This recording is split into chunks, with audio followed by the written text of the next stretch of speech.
Hari.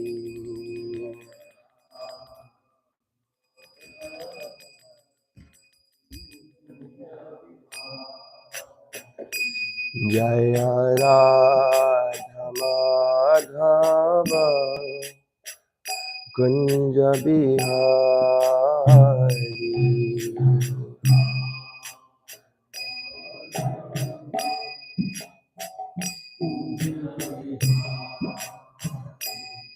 Jaya Gopi Janavalabha Girivaradhari.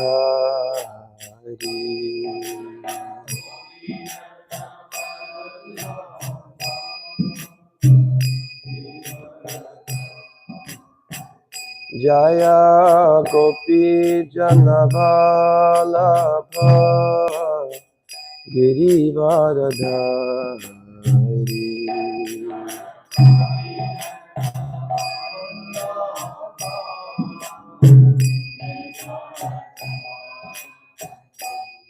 Yashodanandana Braja Janaranjana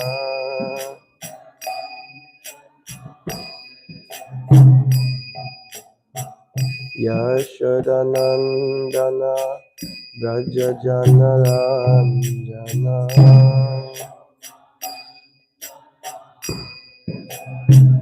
Yamunatira Vanachari.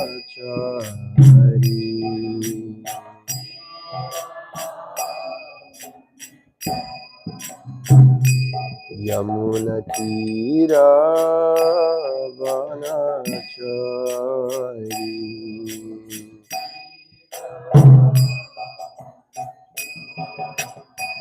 Jaya Radha Madhava Kunja Bihari.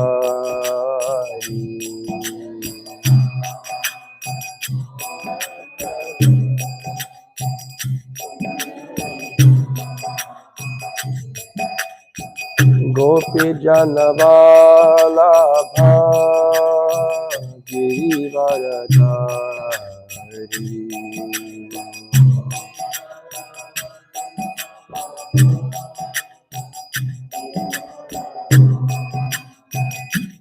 Yashodanandana Raja Janaranjana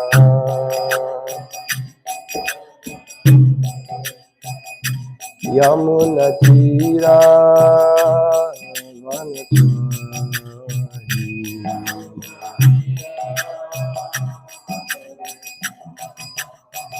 Hare Krishna Krishna Krishna Hare Hare Hare Rama Rama Rama Hare Hare Hare.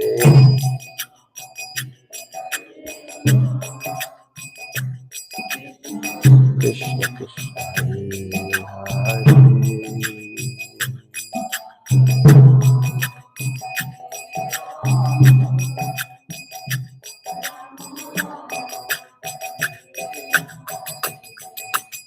Hare Krishna Krishna Krishna Hare Hare Hare Rama Rama Rama Hare Hare.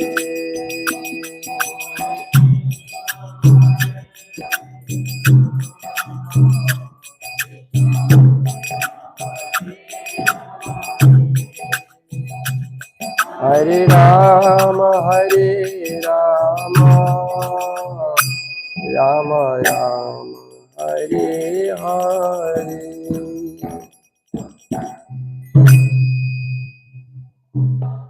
Shri Radha Govinda ki jai.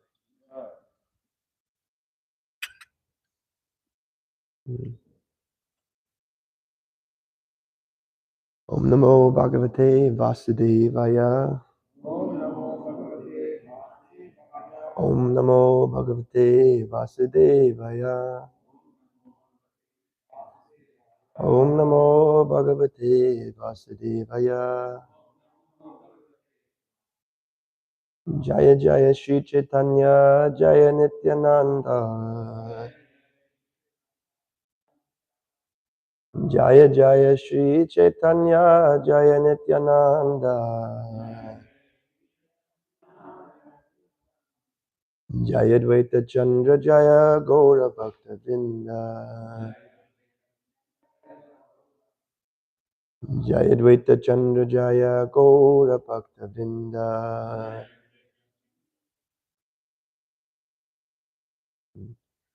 Shri Gaur Nitai Ki Jai. We're reading from Caitanya-caritāmṛta, Ādi-līlā, chapter 3, verse 92. This chapter is the external reasons for the appearance of Chaitanya. So I think maybe we'll just chant the first verse responsively, and then I'll chant the rest of them. Acharya Gosai Prabhur Bhakta Avatar,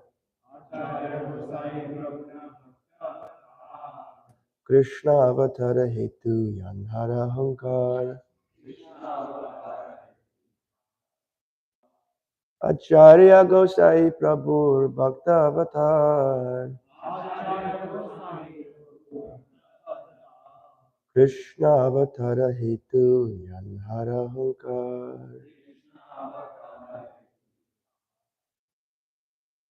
Anyone else?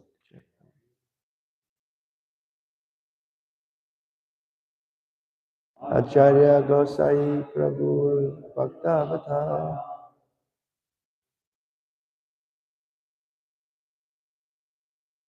Krishna Avatara Hetu Yanhara Hankar.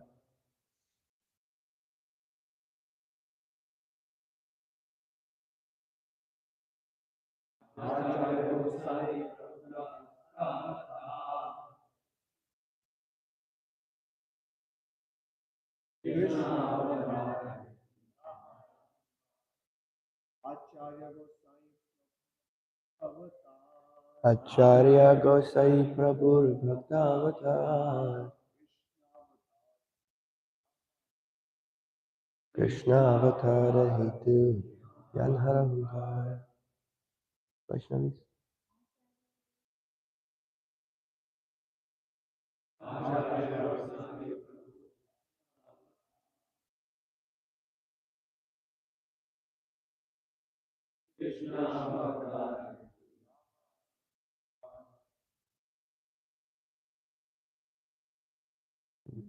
Okay, Acharya Gosai, Advaita Acharya Gosai, Prabhura of the Lord, Bhakta Avatara, incarnation of a devotee, Krishna, of Lord Krishna, Avatar, of the incarnation, Hetu, the cause, Yanhara, whose, Hunkara, loud calls. Translation. Advaita Acharya Goswami is an incarnation of the Lord as a devotee. His loud calling was the cause for Krishna's incarnation. Jai. Krishna Jadi Pritivite Karena Avatara Pratame Karena Guru Vargira Sanchar. Whenever Sri Krishna desires to manifest his incarnation on earth, first he creates the incarnations of his respectable predecessors. Pitamata Guru Adi Yata Manya Gana Pratame Karena Sabar Pritivite Janama. Thus respectable personalities such as his father, mother, and spiritual master all take birth on earth first. Madhava Ishvara Puri Shachi Jagannath Advaita Acharya Prakat Haila Se Sat. Madhavendra Puri, Ishwar Puri, Srimati Shachi Mata, and Srila Jagannath Mishra all appeared with Sri Advaita Acharya. Purport by Divine Grace A.C. Bhaktivedanta Swami Srila Prabhupada. Whenever the Supreme Personality of Godhead descends in his human form, he sends ahead all his devotees, who act as his father, teacher, and associates in many roles. Such personalities appear before the descent of the Supreme Personality of Godhead. Before the appearance of Lord Shri Krishna Chaitanya Mahaprabhu, there appeared his devotees like Sri Madhavendra Puri, his spiritual master, Sri Ishwar Puri, his mother, Srimati Shachi Devi, his father, Sri Jagannath Mishra, and Sri Advaita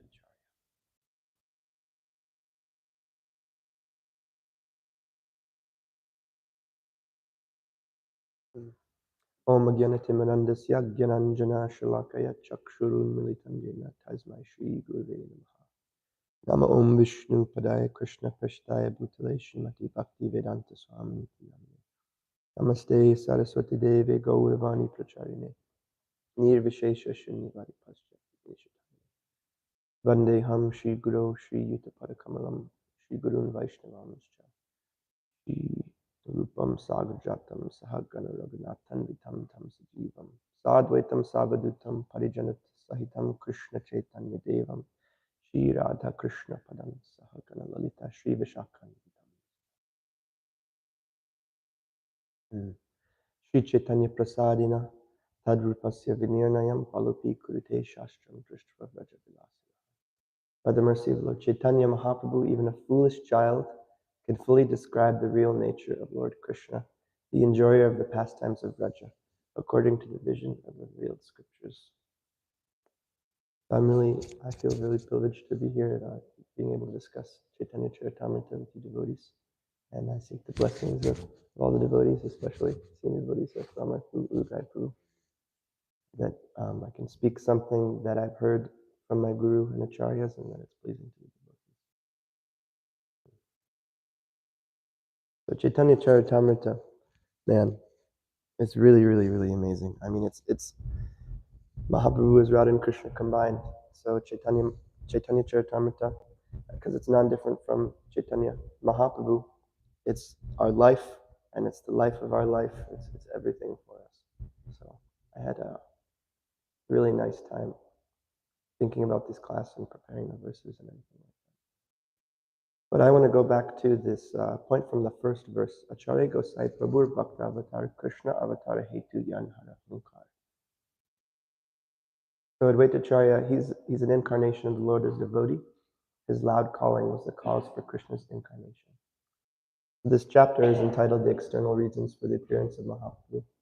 So we're landing on a verse about Advaita Acharya calling Mahaprabhu to descend. I thought I could take the opportunity to discuss those reasons for his so-called external appearance, external reasons for his appearance. So as stated by the verse, most of us probably heard before.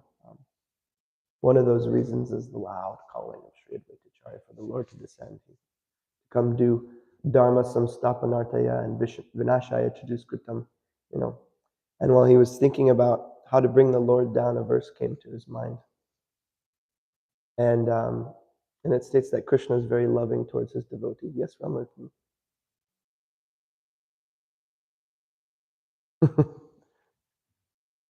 Is that better?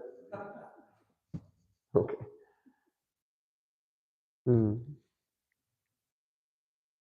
So a verse came to his mind that states that Krishna is very loving towards his devotees. And if the devotee offers them just tulsi and a palmful of water, then he sells himself completely to that devotee. And he's so affectionate that he thinks he doesn't possess anything as valuable as a tulsi leaf and water. And so to liquidate that debt that he feels like he has to his devotee, then he gives his very self. So this is one of the reasons, the external reasons for Mahaprabhu's appearance. And going back to the beginning of this chapter, Krishnadas Kaviraj Goswami, he explains in a little more detail the other external reason for Mahaprabhu's appearance. And as he says there in the beginning of this chapter, that it's basically an expanded explanation of the fourth verse of the Ādi-līlā, which is a really famous, beautiful, important verse. Anarpita chidim charat karuna yavatirna kalo samarparitam unatojvalo rasam svabhakti shriyam hari purata sundara duty kadamba sandipitaha saddha hridaya kandare spuratava shachinandana. So this whole third chapter is just an expanded explanation of this verse. So the translation is, may the Supreme Lord, who is known as the son of Srimati Shachi Devi, be transcendently situated in the innermost chambers of your heart. Resplendent with the radiance of molten gold, he has appeared in the age of Kali by his causeless mercy to bestow what no incarnation has ever offered before, the most sublime and radiant mellow of devotional service, the mellow of conjugal love. That's Prabhupada's translation. So this verse, I mean, in one sense, it could be said that not just this chapter, but the entire CC is simply an expansion of this verse, the 5th verse and the 6th verse of the Ādi-līlā. These are so important verses. And this verse, it kind of serves to put in proper perspective what it actually is that Mahaprabhu came to give. He's fulfilling the duty of Yuga Avatar. He's spreading Yuga Dharma, but it's more than that. It just so happens that Yuga Avatar comes within him and descends at the same time. And but in other Yuga cycles, what happened here doesn't happen. He is Radha and Krishna combined, and they have come to give themselves, fully give themselves, and to give what's practically never been given before. And I was thinking while I was preparing this class, it's like Caitanya-caritāmṛta is really super high stuff. It's really highly elevated subject matter, and my feeling is like the more one tries to understand Caitanya-caritāmṛta, the more one realizes how elevated it actually is. Like there was one class Gaurachanda Maharaj gave, I think on Gaur Purnima, and he said that this Gaur Tattva is very difficult to understand, very elevated. And to understand Gaura, you have to understand Radharani. And to understand Radharani, you have to understand Gaura. And he was explaining that he felt like he was stuck, like he had to say something to glorify Mahaprabhu, to please him. But at the same time, he didn't want to speak to those who can't grasp such a subject and thereby make an offense. So he said, what do? I have to speak, but I can't speak. He was in a very difficult situation. And he said, so therefore I will speak, and I'll pray to Mahaprabhu for his mercy that we can understand and transmit such things. This was his conclusion, And he also spoke that Radha Krishna Lila is like a green mango, and Gaur Lila is like a ripe mango. And a ripe mango, it's even more full of rasa, of sweet juice, fragrance. And Radha Govinda's pastimes are an unlimited ocean of love and sweetness. So what is this Gaur Lila actually? It's pretty inconceivable. So it's very high subject matter, but at the same time, it's our duty to try to understand it. Because Mahaprabhu is coming and he's giving this thing to the lowest people, as we see often on Harinam. He's giving the very highest thing to the lowest people, and he's giving it to one and all indiscriminately. In another lecture, Gaur Govinda Maharaj speaks about Mahaprabhu giving out love of God, and he's yelling, he says, take this prema, bind me, see me everywhere. He's saying that Gaura is saying this. He's freely distributing that love by which he himself can become bound up. So Gaura, who is Radha and Krishna, means Radha and Krishna become bound by our love through this means. And they come as Mahaprabhu, descending also with Nitai, and they're practically begging the jivas to take up this process. Like this verse we brought up on Harinam yesterday. Say dware achandale kirtana sanchare nama prema malaganti paraila samsare. He spread kirtan among even the untouchables, and he wove a wreath of the holy name and prema with which he garlanded the entire material world. So it's our duty to try to understand Mahaprabhu, because we're trying to function as servants of Mahaprabhu, servants of Rupa Goswami, servants of Srila Prabhupada, servants of the Parampara, by kind of operating and participating in the Sankirtan movement. And we're the ones who are supposed to be distributing that which Chaitanya Mahaprabhu is giving. We're trying to assist him in this. So we have to understand what it is he's giving. We have to try to receive it. And in that sense, we can really give it to others. So even though this Caitanya-caritāmṛta goes up to the zenith of love of God, the very peak, and for me, it goes way over my head. Still, Mahaprabhu, Prabhupada plop this thing into our lap, and we reciprocate with them by trying to understand it. Our movement's not a movement of qualification, actually. It's a movement of mercy. And we reciprocate with that mercy. When we reciprocate with it, then we get more mercy. Another thing Gaurachanda Maharaj spoke, he said, our only qualification is our disqualification. And we're never going to be qualified to receive what it is that we're giving. It just won't happen. It's too incredible, the amount of kripa that we're getting. So all we can do is be humble and try to reciprocate with the mercy we've been given and move forward with hope.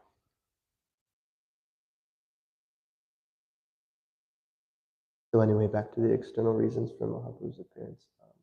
Krishnadas Kaviraj Goswami, he continues explaining in the beginning of this third chapter to elaborate on the external reason for Mahaprabhu's appearance. Simply put, it's to use the Sankirtan movement to spread prema, but it's not just an ordinary prema. It will be described. So this is chapter 3, text 12, earlier in the same chapter.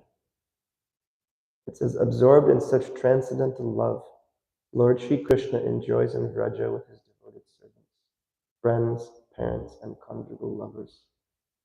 Lord Krishna enjoys his transcendental pastimes as long as he wishes, and then he disappears. After disappearing, however, he thinks thus, for a long time I have not bestowed unalloyed loving service to me upon the inhabitants of the world. Without such loving attachment, the existence of the material world is useless. Everywhere in the world, people worship me according to scriptural injunctions, but simply by following such regulative principles, one cannot attain the loving sentiments of the devotees in Vrajabhumi. Knowing my opulences, the whole world looks upon me with awe and veneration, but devotion made feeble by such reverence does not attract me. This is text 16. Prabhupada's purport to this, he says, after his appearance, Lord Krishna thought that he had not distributed the transcendental personal dealings with his devotees in Dasya, Sakya, Vatsalya, and Madhurya. One may understand the science of the Supreme Personality of Godhead from the Vedic literatures and thus become a devotee of the Lord and worship him within the regulative principles described in the scriptures. But one will not know in this way how Krishna is served by the residents of Vrajabhumi. One cannot understand the dealings of the Lord in Vrindavan simply by executing the ritualistic regulative principles mentioned in the scriptures. By following scriptural injunctions, one may enhance his appreciation for the glories of the Lord, but there is no chance for one to enter into the personal dealings with him. Giving too much attention to understanding the exalted glories of the Lord reduces the chances of one's entering into personal loving affairs with the Lord. To teach the principles of such loving dealings, the Lord decided to appear as Lord Chaitanya. So this is the external reason for Mahaprabhu's appearance, which is already very esoteric, to teach the people of this world how to love him just like the residents of Vrindavan do. Krishnadas Kaviraj Goswami, elsewhere, he gives some more explanation. And at the beginning of the next chapter, he says, Prem rasa niryasa kariteya swarana rag marg bhakti loki karite prachara. Rasika Shekar Krishna Paramakaruna Eidui Hetu Hoite Ichara Udgama. The Lord's desire to appear was born from two reasons. The Lord wanted to taste the sweet essence of the mellows of love of God, and he wanted to propagate devotional service in the world on the platform of spontaneous attraction. Thus he is known as supremely jubilant and as the most merciful.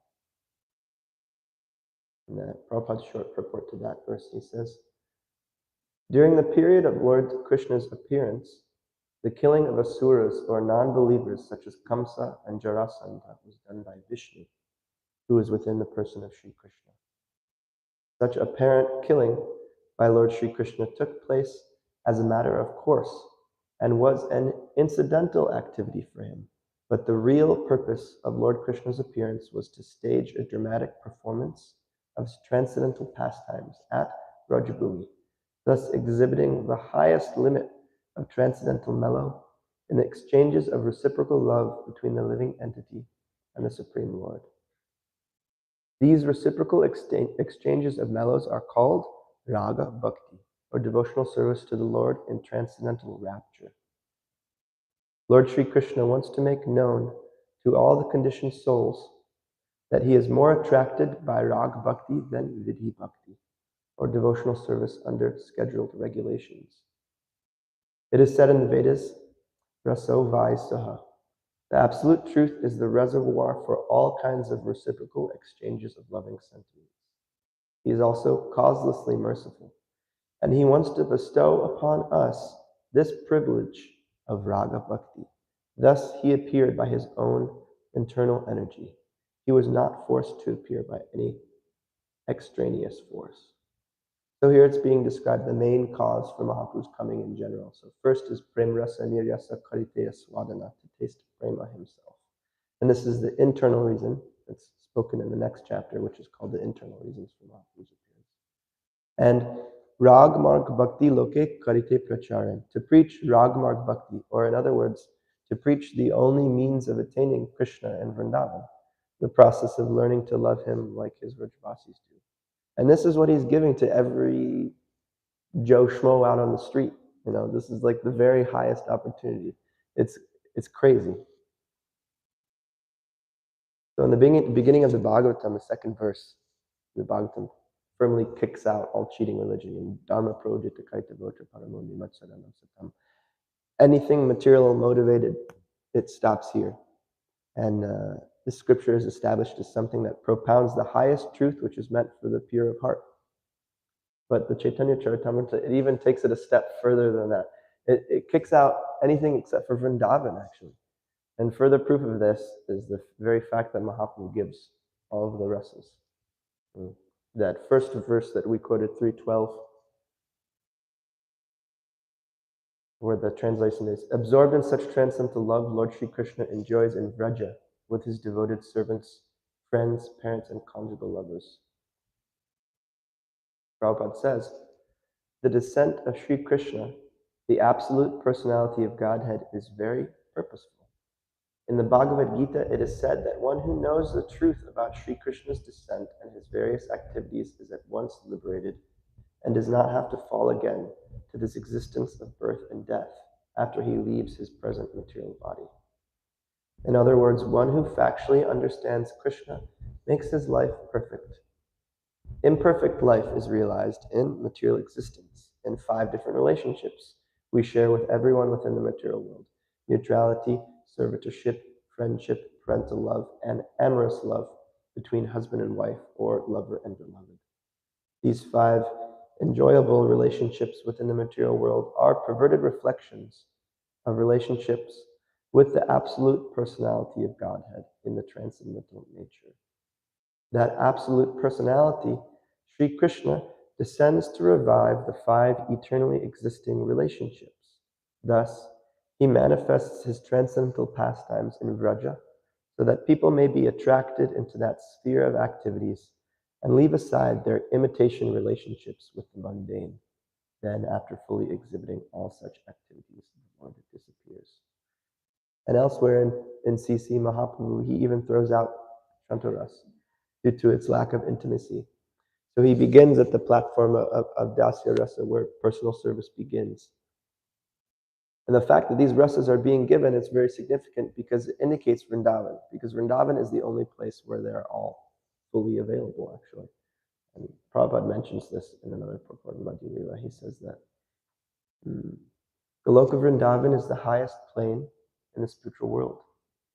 In order to go to the spiritual world after penetrating the covering of the material universe, one must penetrate Brahmaloka, spiritual effulgence.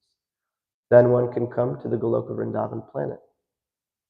There are also other planets in the spiritual world called Vaikuntha planets, and on these planets, Lord Narayan is worshipped with awe and veneration. On these planets, Shanta Rasa is prevalent, and some of the devotees are also connected to the Supreme Personality of Godhead in Dasya Rasa, the mellow of servitorship. As far as the mellow of fraternity is concerned, in Vaikuntha, this rasa is represented by Gaurava Sakya, friendship and awe and veneration. The other fraternity rasa, exhibited as Vishramba, friendship and equality, is found in the Goloka Vrindavan planet. Above that is service to the Lord in Vatsalya Rasa, and above all is the relationship with the Lord in Madhurya Rasa. These 5 rasas are fully exhibited in the spiritual world in one's relationship with the Lord. Therefore, in the spiritual world, the bhakti creeper finds its resting place at the lotus feet of Krishna. So it said only 2.5 rasas are available in Vaikuntha. And after Mahaprabhu kicks out Shanta, it's only 1.5 rasas. That half is the Gaurava Sakya, or it's called Sambrahma Sakya. Also, sometimes it's a friendship that's imbued with awe and veneration, like the friends of Lord Ram. If their legs were to touch Lord Ram, they would be devastated, you know. But with Krishna, you know, he carries his friends on top of his shoulders. There's a special type of sweet friendship that they have. So, what Mahaprabhu is giving is only attainable fully by the mood of Vraja.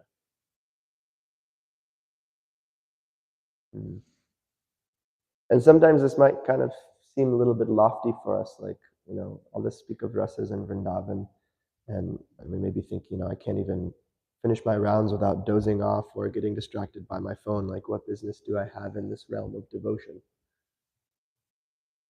But the fact of the matter is, it's something that has to be considered. Prabhupada brings this to us from the very beginning, actually. In the introduction to the Bhagavad Gita, of all places, he writes about it. He says that we see that Bhagavad Gita is instructed to Arjuna, especially because Arjuna was a devotee of the Lord, a direct student of Krishna, and his intimate friend. Therefore, Bhagavad Gita is best understood by a person who has qualities similar to Arjuna's. That is to say, he must be a devotee in a direct relationship with the Lord. As soon as one becomes a devotee of the Lord, he also has a direct relationship with the Lord.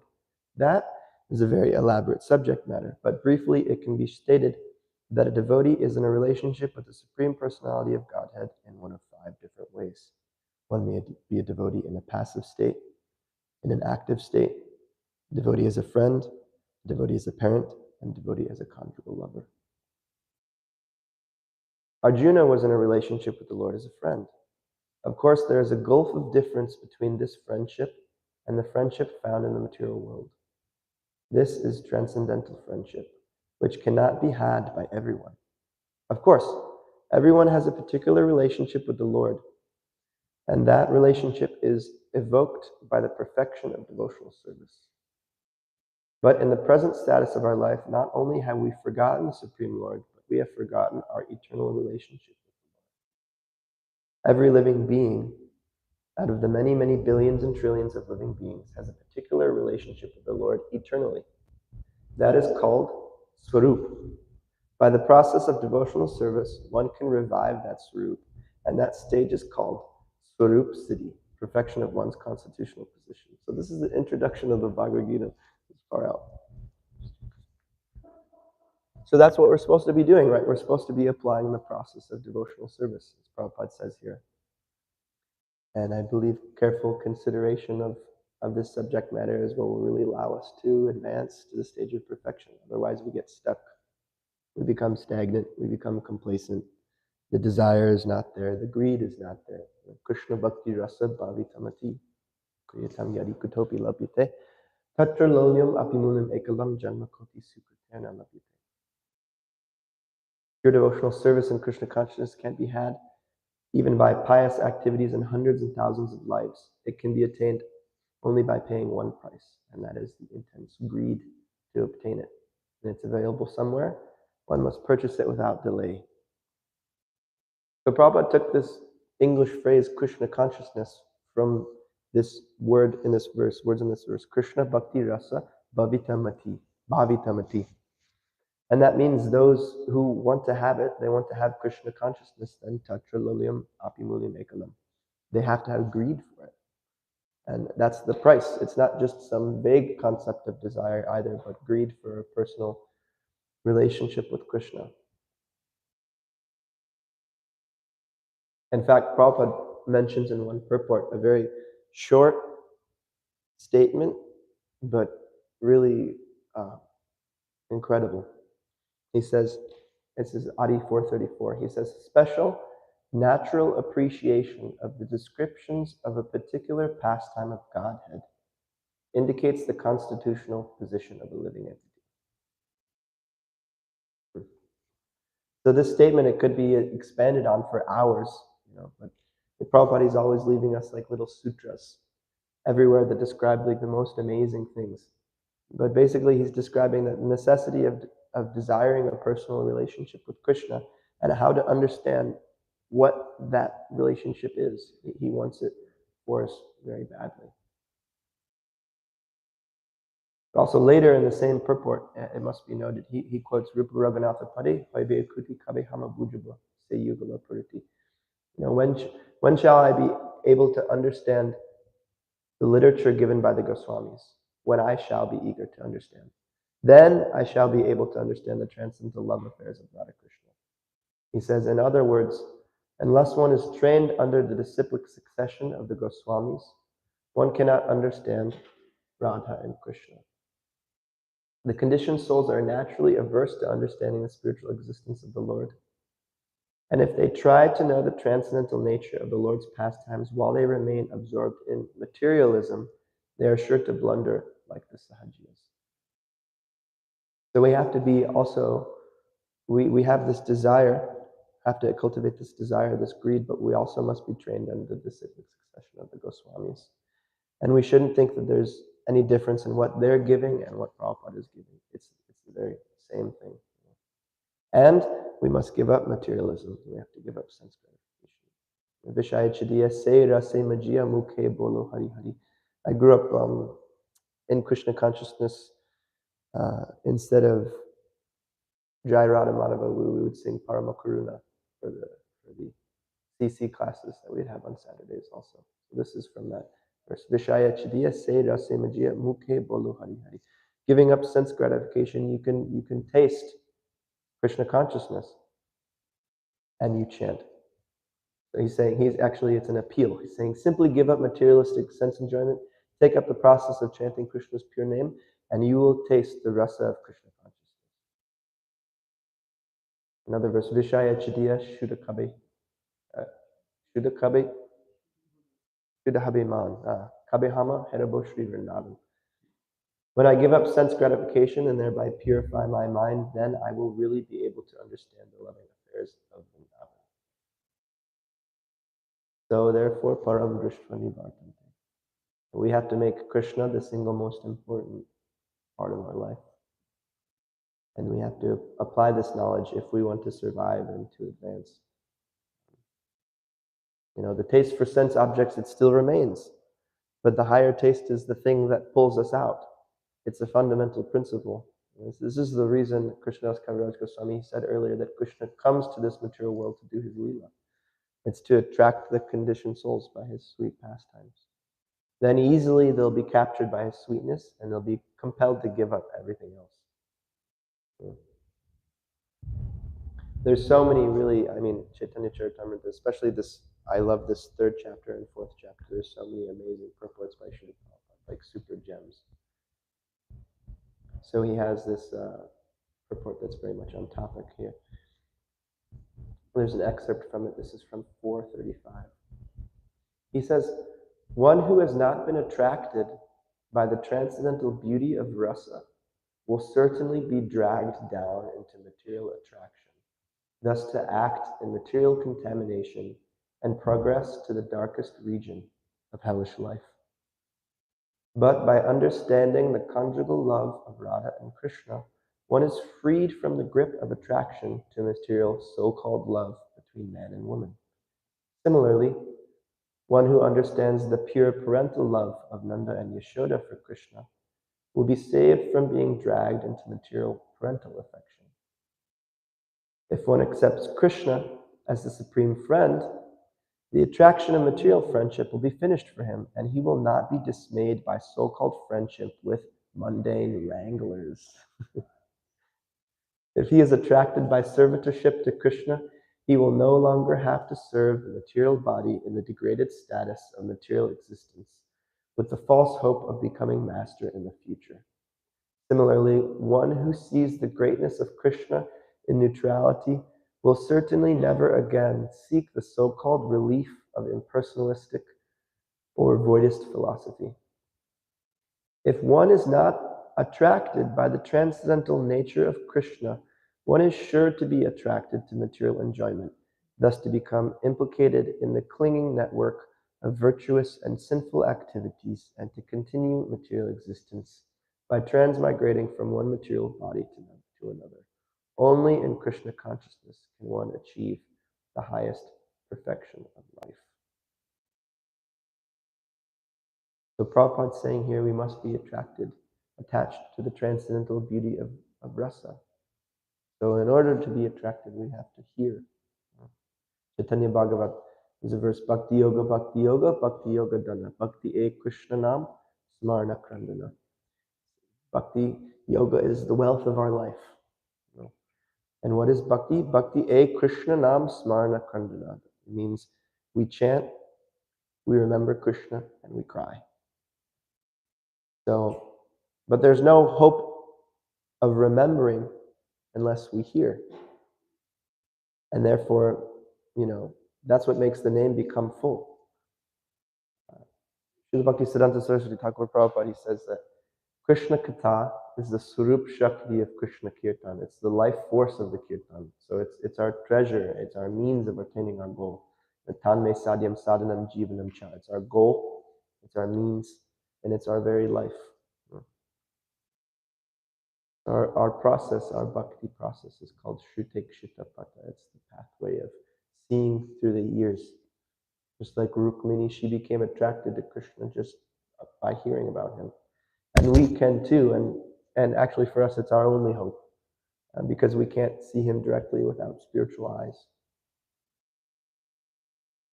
But we can see through the eyes and the heart and the words of our acharyas, including Srila Prabhupada, who have just dumped on us heaps of the most amazing literature that this world have ever seen.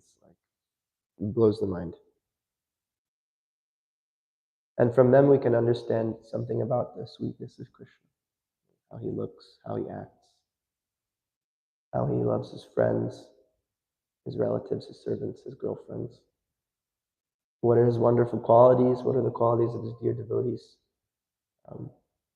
How he laughs and how he cries and how he becomes angry. All these things in reciprocation, loving reciprocation with the devotees who conquered his heart. And that's what will conquer our hearts. The wonderful nature of Krishna and his devotees, it'll become the main impetus for all of our activities. And then we easily leave sense gratification.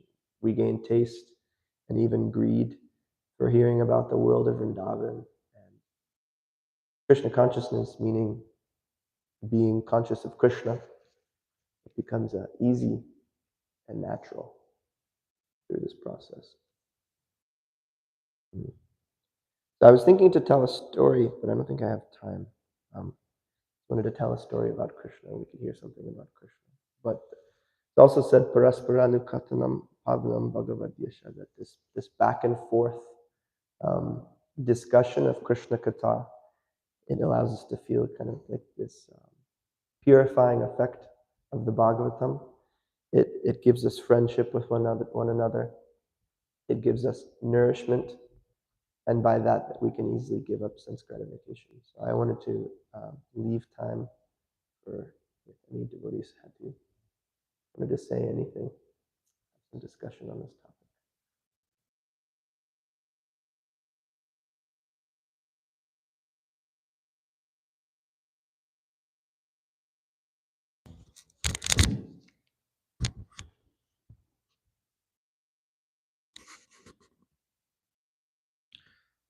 There's so many statements about power of hearing the glories of the Lord.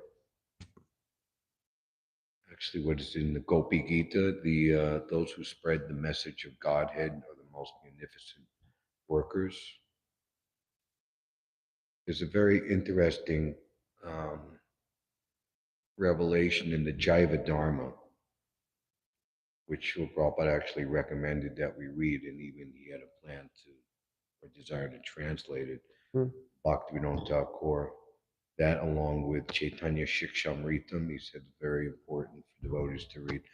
And Jaya Dharma is made like quote unquote a fictional novel, but it's all instructing on Gaudiya Vaishnava Siddhanta. So there's a disciple and spiritual master, Babaji, and the disciple is asking, what is the sign of the qualification for a particular interest or greed in a particular relationship with Krishna?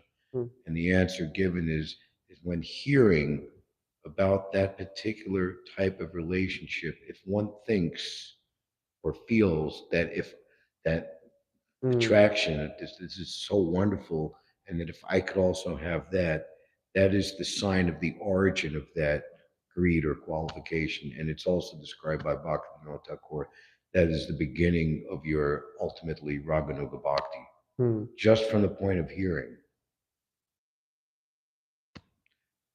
And what else? Krishnadas Kaviraj Goswami was practically unanimously elected and thrust into the position of writing the Caitanya-caritāmṛta. And I was thinking for two reasons. One, this is too loud. Huh? I'm having it like over here and it's ringing. He says it's giving feedback when he does that. What? He wants you to keep it closer to your mouth, but you're saying it's ringing. Feedback. Hare Krishna. That he had spent many, many years hearing from Raghunath Das Goswami, who was given the devotional service by Rupa and Sanatan to discourse about Lord Chaitanya at least 3 hours a day. But also, before the Caitanya-caritāmṛta was written by Krishnadas Kaviraj Goswami, he had already given what is arguably the most exalted and important of all Ādi-līlā books, describing the pastimes of the Lord and his devotees in the 3 times 8, 24 hours of the day in Goloka Vrindavan. And you see in the Caitanya-caritāmṛta, especially in the last 5 or 6 chapters of the Ādi-līlā, how many verses from Govinda Līlamrita are quoted there. So from Krishna Lila to Gaura Lila, from Gaura Lila to Krishna Lila, how does it work together?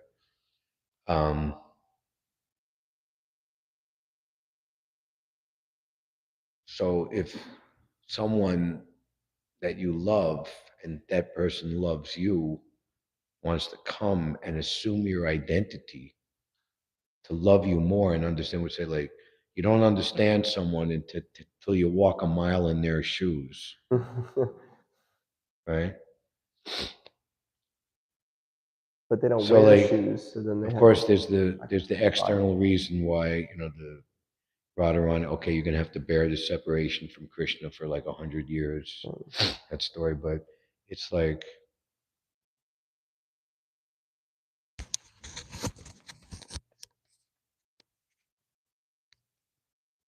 Krishna wanted to experience that. So he's coming as Chaitanya Mahaprabhu, and he primarily, all the bhavas of Radharani, but primarily her separation feelings. And that's really the conclusion. That's the Ādi-līlā in its highest.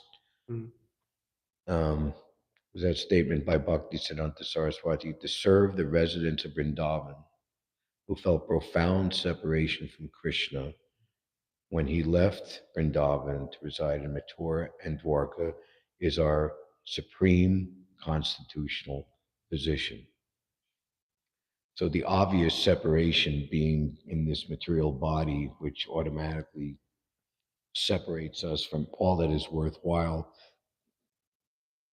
time and space, that separation, and also the separation,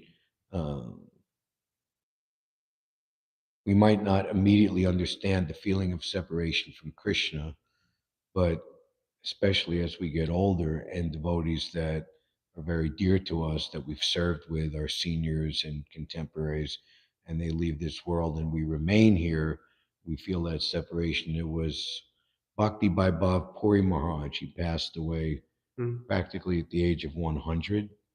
And he was saying that I feel such a separation in my heart because all of my dear devotees have left the planet already. So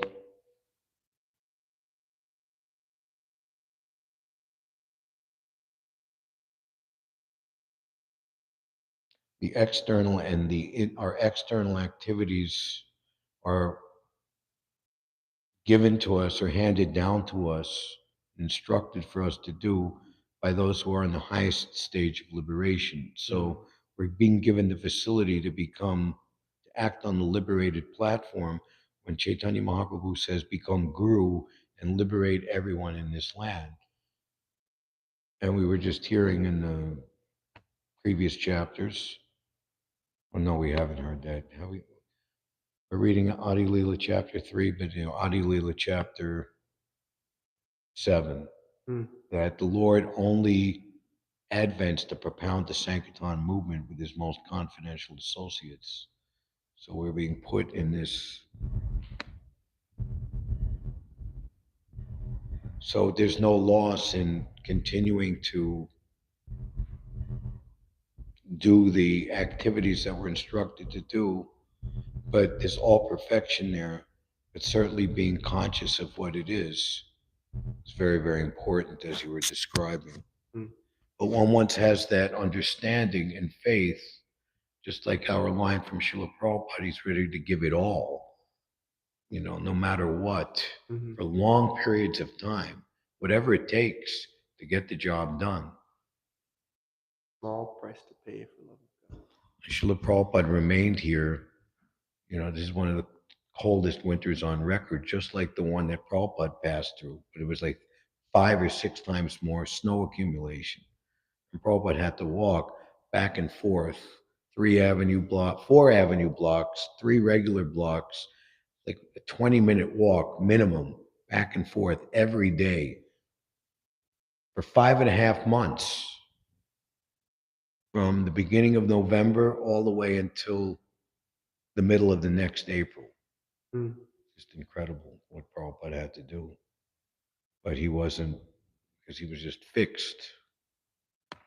Anyway, those are some thoughts that I had. There's that verse. It's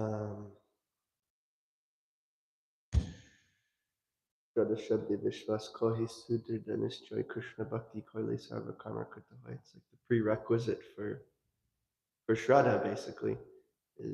Shraddha means that to have the firm understanding, made the firm decision that just by doing Krishna Bhakti that all other things are done. And that's we say that, from Shraddha to Prema, they're, gradations. Step 1, step 2, but they're all interconnected. It's not like, like a material calculation. Okay, I'm in first grade, but I'm not in second grade. But Shraddha is just like in the Jaya Dharma, just from hearing that, no matter what condition of life you're in, or however little contact you've had with Krishna consciousness, that message is so powerful. It just, and we say, the average Joe Schmo walking around out there, but this is Kali Yuga. And imagine what these human beings would be like if all of a sudden, bing, it's Satya Yuga. You see, it's the material conditions that covers everyone. So ultimately, everyone is an exalted part and parcel of Krishna, and that is a very important prerogative that we must have when we're doing our ministerial work. We should know these are all dogs, hogs, camels, and asses. We're not going to get very far. I was thinking about your point, you're first making in Jaya Dharma. And there's this really amazing quote that Narad Muni found and shared with me from a lecture of Srila Prabhu about when you were speaking about if one is hearing and feeling a natural inclination to something he's hearing, that's an indication of. Right. Yeah. So there's this conversation. It's a question in the Bhagavatam lecture. Right? This devotee Revati Nandan Prabhu, he's saying, so Prabhupada, a neophyte devotee, he may think it'd be very nice to be Krishna's friend, but he may actually be a blade of grass and be fully satisfied when he comes to that stage. Prabhupada said, no, if he thinks like that, then he should cultivate that knowledge in that way. Yes, that is described in the Nectar of Devotion and teachings of Lord Chaitanya. Hamsadutta. But that may not be his actual position. It may be something else.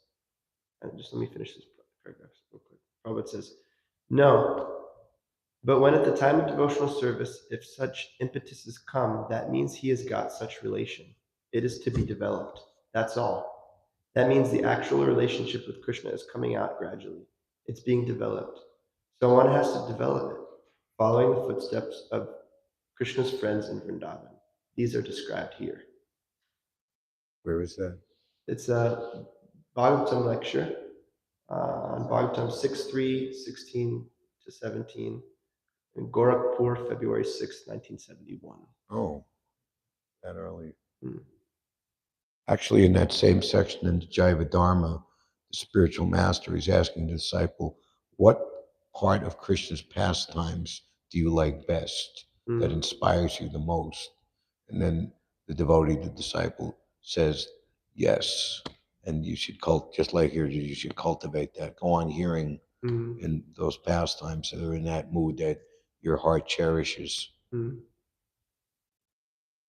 All the while we're engaged in the work of what Chaitanya Mahaprabhu and Lord Nityananda have asked us to do. Everything is, as we glorify Srila Prabhupada, it's very dear to Lord Krishna, Bhutale, on this earth.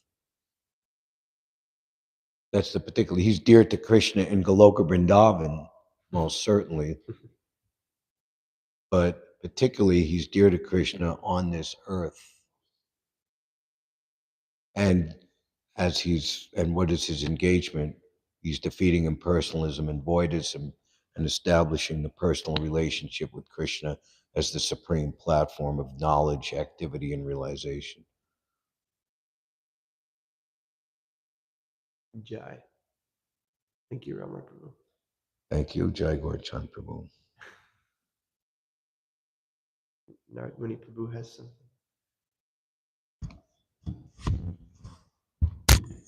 Hare Krishna, thank you so much.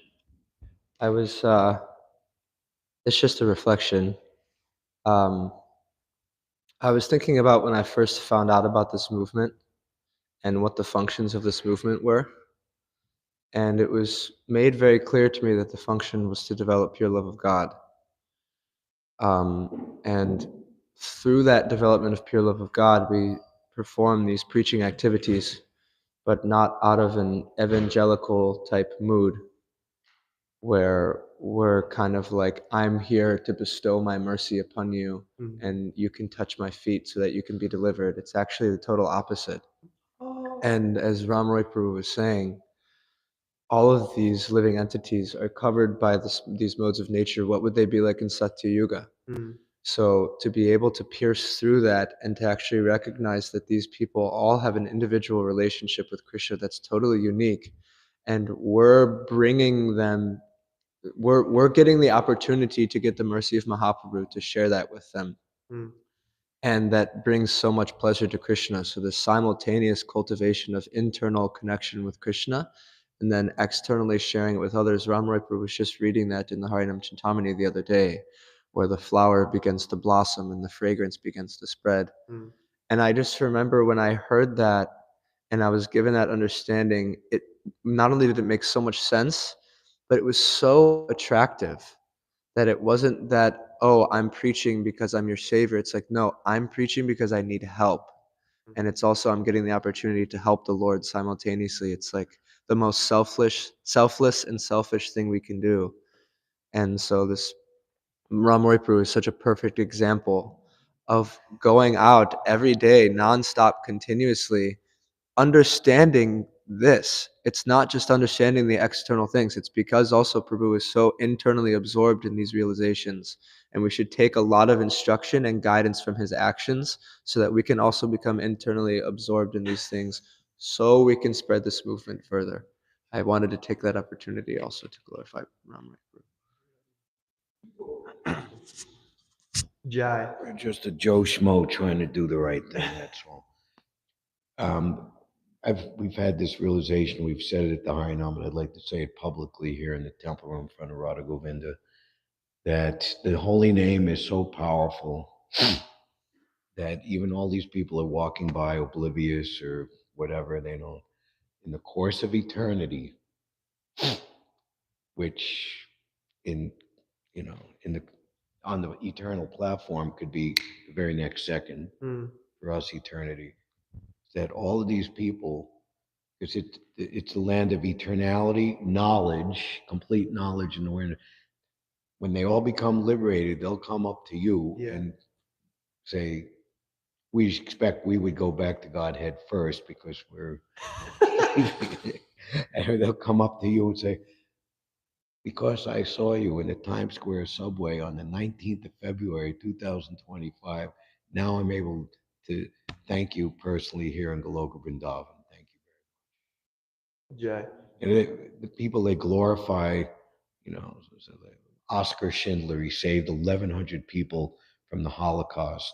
Or there was a British gentleman named Nicholas Winton, and just before the window closed, something like 1940, 1939, he was able to get, he was a British citizen, he got 650 children out of what the Nazis were taking over. I think it was Czechoslovakia, one of these, several of these countries, on the plea that they were going to be adopted by people in Britain. And then he did that. And then the window closed and World War II went on, and he put the records away. He completely forgot it, and nobody knew what he did until like 40, 50 years later, it was discovered. And they made this arrangement on British TV that he was invited to the TV show, and they just, is anybody here was helped? At first the one lady came, you saved me. And she's like a 40, 50-year-old woman, but she was a child, and he's like crying and tearing. And then the announcer goes, is there anyone else here who was saved by Nicholas Winton? And they had arranged it, the whole audience, like 150 people all stood up. So, I mean, this we like, wow, this is so wonderful, but imagine bringing people back home, back to Godhead. How much more valuable, how much more important that is.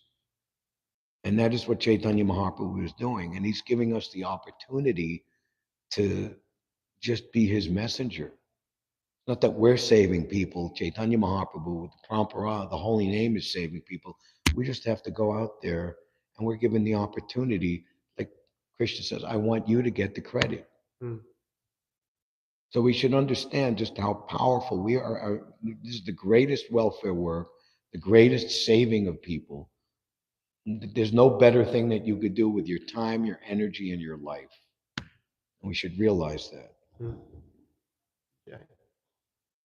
One last small thing. The other day we were on Harinam, and Narada Muni was leading kirtan, and we were like, I was thinking about that verse, the garland of the holy name and prema, and we just kept seeing all these people just being miraculously attracted by the Harinam, And one of them was this guy who had this long, like kind of like wavy black hair, and he was just like, waving it around in front of the Harinam, dancing for like a good maybe 15 minutes or something like that. And I was thinking about it while I was watching him. Sometimes in Loi Bazaar you have the chamaras. Some of them are white, and you also get black ones too. And his hair looked just like a chamara fan, and I felt like he was fanning the holy name, like it was his service. He was fanning the Harinam, and it was just incredible that Krishna gives you that vision sometimes to see. Chaitanya Mahaprabhu's trick or mercy that, okay, in the beginning, Prabhupada makes a statement in one place, nobody will refuse to take part in a function where singing, dancing, and refreshment are administered, and they will feel the attendant. So, okay, he's waving his hair, he's in the subway, whatever he's thinking, whatever he's doing, but he's begun his spiritual life. Yeah.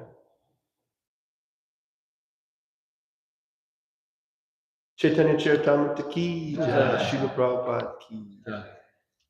Panchakalpatarubhascha kripasindhubhyeva cha patitanam pavanebhyo. Thank you everyone for coming to talk about Caitanya-caritāmṛta. Please forgive me if I've said anything offensive.